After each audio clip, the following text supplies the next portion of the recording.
Yo, what's up guys? Yung panibagong video na naman. So, dumating na yung dalawang Takara Tomy baby ko.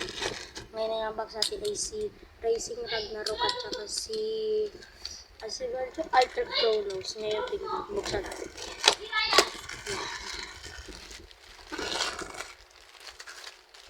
Yan sila, dalawa silang malalaki na box.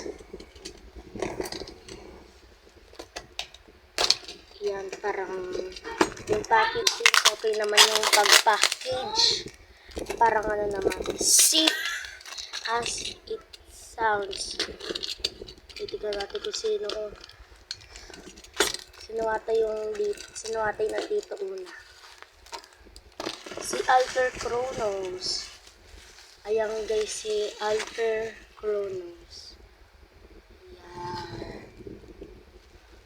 Yan o. Matigas siya guys. Okay, so parang Alter Chronos, yan, fresh na fresh oh. Ano natin? Meteor, at saka 6 disc, at saka paano to i-change modes? Ayun. Ito pala. Flat mode, tsaka may ganyan. Okay. So, para may change yung modes, iikot mo lang yan. Ba't ikot? Ayan, so naka-attack mode siya for a moment. Papalitan natin yung mode. Ayan, naka-attack mode pa siya. Tigas ah. Ayan yan.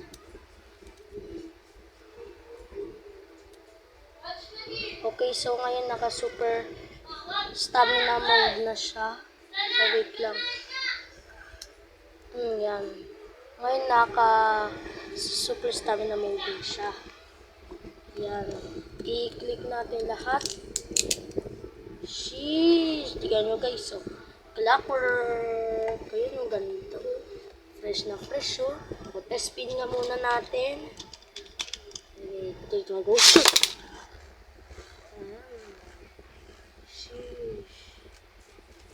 Maganda siya guys ngayon. Kay Racing Ragnarok naman tayo. Wait lang, tatanggalin ko muna to. Ayan. Matatanggal yung pin. Okay, so Racing Ragnarok. Nandito si Racing Ragnarok. Dito. Wala natatang ano na. Okay, so ito si Racing Ragnarok.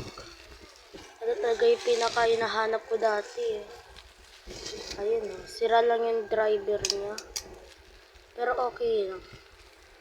Ayun oh, sira driver. Bakit? Ba't ganun? I-testin nga natin si Ragnarok. Okay naman siya. Parang nag-aan naman talaga siya ng ano. Parang stamina tape naman talaga siya.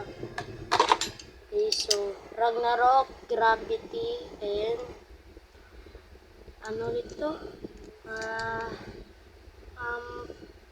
Naku, nakalimutan ko na. Ano ata to eh? Anong driver ba ito eh? Bakit itong driver? Revolve pala. Okay, so dito ko na yung unboxing video ko para kay Alter Chronos at saka kay Glide Ragnarok. Dito ko na yung video. Peace out!